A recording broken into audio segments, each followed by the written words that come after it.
যে সকল স্টুডেন্টের বাবা এবং মা দুজনেই সরকারি চাকরি করেন বা বাবার অনেক বড় ব্যবসা আছে, প্রতিষ্ঠিত ব্যবসা, অর্থাৎ আর্থিক দিক থেকে স্বাবলম্বী, স্বাবলম্বীর থেকেও আরও বেশি কিছু, তারা কি নবোদয় বিদ্যালয় প্রবেশিকা পরীক্ষায় বসার পর পাশ করলে ভর্তি হতে পারবে?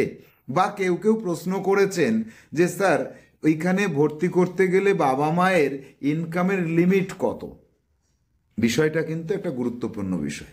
দেখুন, নবোদয় বিদ্যালয় যে মোটো নিয়ে এগোচ্ছে সেটা হচ্ছে ভারতবর্ষের প্রত্যেকটা জেলার প্রত্যেকটা ব্লক থেকে ট্যালেন্টেড ছেলে মেয়েদেরকে বেছে নিয়ে আসা।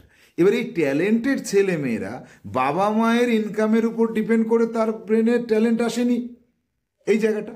হ্যাঁ, গরিব অর্থাৎ আর্থিকভাবে পিছিয়ে পড়া ঘরের ছেলে মেয়েরা ট্যালেন্ট থাকা সত্ত্বেও ভালো স্কুলে পড়ার সুযোগ অনেক সময় পায় না।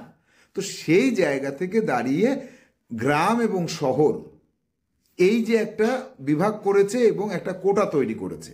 এবার যদি কারোর বাবা মা সরকারি চাকরি করে বা আর্থিক দিক থেকে তারা অনেক প্রতিষ্ঠিত হয়, সেই ছেলেটার ট্যালেন্ট রয়েছে, পরীক্ষায় পাশ করেছে, তাকে কি ভর্তি নেবে না? অবশ্যই নেবে, সে তো ট্যালেন্টেড। তো সেই ক্ষেত্রে কি হয়, তার ক্ষেত্রে কোনো মাইনে দিতে হয় না। তার ক্ষেত্রে ক্লাস 9 থেকে 12 পর্যন্ত একটা অর্গানাইজেশনের তরফে সেখানে কিছু টাকা নবোদয় বিকাশ বলে যে বিষয়টা রয়েছে, এই বিষয়টা নিয়ে আমি আগে অনেক ভিডিও করেছি। ওইখানে টাকা দিতে হয়। কত? অনেক বেশি টাকা না, সামান্য টাকা, ম্যাক্সিমাম 1,500 টাকা পর্যন্ত, 600 থেকে 1,500 টাকা পর্যন্ত প্রদান করতে হয়, যেটা বাচ্চার বিকেলের টিফিন খাওয়ার 1 মাসের খরচের 50 ভাগের 1 ভাগ হতে পারে, তাই না?